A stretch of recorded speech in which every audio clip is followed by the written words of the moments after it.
സർക്കാർ ആശുപത്രികളുടെ പ്രതിസന്ധി മന്ത്രി സജി ചെറിയാൻ തന്നെ പരസ്യമായിട്ട് തുറന്ന് സമ്മതിക്കേണ്ടി വരുന്നു. സമ്മതിക്കാതിരിക്കാൻ നിർവാഹമില്ല. കാരണം തെളിവുകൾ ഒന്നൊന്നായിട്ട് പുറത്തു വന്നുകൊണ്ടിരിക്കുകയാണ്. തിരുവനന്തപുരത്ത് യൂറോളജിയുടെ ഡിപ്പാർട്ട്മെന്റ് തലവൻ ഏറ്റവും സേവന തൽപരനായ ഒരു ഡോക്ടറെ തന്നെയാണ് ഹാരിസ് ഹസൻ അവിടുത്തെ ആശുപത്രിയുടെ ദയനീയാവസ്ഥ വെളിപ്പെടുത്തിയത്. അതിനെ ഗവൺമെന്റ് നല്ല നിലയിൽ സ്വീകരിക്കും, തിരുത്തൽ വരുത്തുമെന്ന് പ്രഖ്യാപനമുണ്ടായെങ്കിൽ പോലും മുഖ്യമന്ത്രിയുടെ നിലപാട് മറിച്ചായിരുന്നു. മുഖ്യമന്ത്രി ആ ഡോക്ടറെ ശാസിക്കാനും ഭീഷണിപ്പെടുത്താനുമാണ് ശ്രമിച്ചത്. അതിനുശേഷമാണ് കോട്ടയത്ത് ദുരന്തമുണ്ടായത്. ഒരു വീട്ടമ്മ മരിക്കാനിടയായ സാഹചര്യം. അവിടെയും മന്ത്രിമാർ സ്വീകരിച്ച നിലപാടെന്തെന്ന് നമ്മൾ കണ്ടു കഴിഞ്ഞു. 2.25 മണിക്കൂർ നേരം ബിന്ദു എന്ന വീട്ടമ്മ ചെളിയിൽ മണ്ണിൽ അമർന്ന് കടന്ന് ശ്വാസം മുട്ടി മരിച്ചു. ഇപ്പോൾ അതിനെ ന്യായീകരിക്കാൻ വേണ്ടി ഗവൺമെന്റ് ശ്രമിക്കുകയാണ്. അതിനിടയിൽ സജി ചെറിയാൻ അറിയാതെ അബദ്ധത്തിൽ പറഞ്ഞതാണ് അദ്ദേഹത്തിന്റെ ജീവൻ സർക്കാർ ആശുപത്രിയിൽ നഷ്ടപ്പെടുമായിരുന്നു, നിലനിർത്താൻ സാധിച്ചത് സ്വകാര്യ ആശുപത്രിയിലെ സേവനം കൊണ്ടാണ് എന്ന്. അപ്പം ഗവൺമെന്റ് കൊട്ടിഘോഷിക്കുന്ന ഗുണഫലങ്ങൾ സർക്കാർ ആശുപത്രിയിൽ നിന്ന് കിട്ടുന്നില്ല എന്ന മന്ത്രിയുടെ സമ്മതം തന്നെ ഏറ്റവും വലിയ തെളിവാണ്. നിയമത്തിൽ എവിഡൻസ് ആക്ടിലുണ്ട്, admitted facts need not be proved. സമ്മതിച്ച കാര്യങ്ങൾ പിന്നെ തെളിയിക്കേണ്ട ആവശ്യമില്ല. മന്ത്രി തന്നെ സമ്മതിച്ച കാര്യമാണിത്.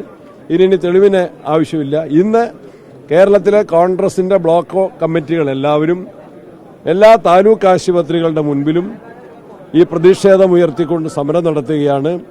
ജില്ലാ തലങ്ങളിൽ കേരളത്തിലെ മെഡിക്കൽ കോളേജുകളുടെ മുൻപിൽ ഗവൺമെന്റ് മെഡിക്കൽ കോളേജുകളുടെ അനാസ്ഥയ്ക്കെതിരെയുള്ള സമരമുണ്ടായി. കേരളത്തിന്റെ ആരോഗ്യരംഗം സുശക്തമാക്കാൻ ഏറ്റവും ആത്മാർത്ഥമായ പരിശ്രമം നടന്നത് ഉമ്മൻചാണ്ടി സർക്കാരിന്റെ കാലത്താണ്. പുതിയ മെഡിക്കൽ കോളേജുകൾ എല്ലാ ജില്ലയിലും ഒരു മെഡിക്കൽ കോളേജ്, തിരുവനന്തപുരത്ത് 2ാമത്തെ മെഡിക്കൽ കോളേജ്, അതായിരുന്നു ഉമ്മൻചാണ്ടിയുടെ ഗവൺമെന്റിന്റെ സങ്കല്പം. അതിനുവേണ്ടിയുള്ള എല്ലാ നടപടികളും സ്വീകരിച്ചു, അനുമതികൾ നൽകി, കേന്ദ്രാനുമതി വാങ്ങി. അത് പല സ്ഥലത്തും ഇന്ന് നിലച്ച കാസർഗോഡും വയനാടുമൊക്കെ അത് മൃതപ്രായമായ സാഹചര്യമാണുള്ളത്. സംസ്ഥാന സർക്കാർ ആ പദ്ധതികളെയെല്ലാം അവഗണിക്കുകയാണ്. അതിനെതിരെയുള്ള ജനരോഷം അതിശക്തമാണ്. അക്കൂട്ടത്തിൽ ഇന്ത്യൻ നാഷണൽ കോൺഗ്രസ് ആ ജനരോഷത്തിന്റെ മുൻപിൽ ജനങ്ങൾക്ക് നേതൃത്വം കൊടുത്തുകൊണ്ട് സർക്കാരിന്റെ തെറ്റുകൾ തിരുത്തണമെന്ന് ആവർത്തിച്ച് ആവശ്യപ്പെട്ടുകൊണ്ടിരിക്കുകയാണ്. ആശുപത്രികളെ ശോചനീയാവസ്ഥകളുണ്ട്, പലരും വിദേശത്തേക്കും പോകുന്നത് ചികിത്സയ്ക്ക്.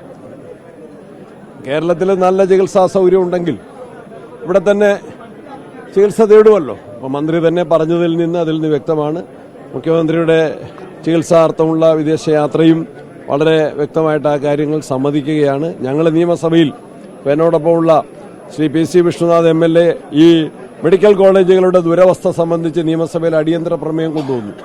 ഗവൺമെന്റ് അത് ചർച്ചയ്ക്ക് തയ്യാറായിരുന്നുവെങ്കിൽ ഈ വിഷയം സഗൗരവം പ്രതിപക്ഷം ഉന്നയിച്ചപ്പോൾ അത് കേൾക്കാനും മനസ്സിലാക്കാനും തെറ്റുകൾ തിരുത്താനും ആവശ്യമായ നടപടികൾ സ്വീകരിക്കാനും തയ്യാറായിരുന്നുവെങ്കിൽ ഒരുപക്ഷെ തിരുവനന്തപുരത്തുണ്ടായിട്ടുള്ള ഈ സംഭവം ഉണ്ടാകുമായിരുന്നില്ല, കോട്ടയത്തെ ദുരന്തം ഉണ്ടാകുമായിരുന്നില്ല, സജി ചെറിയാന്റെ ഈ കുറ്റസമ്മതം വേണ്ടിവരുമായിരുന്നില്ല, തിരുത്തലിന് സർക്കാർ തയ്യാറാകുന്നില്ല.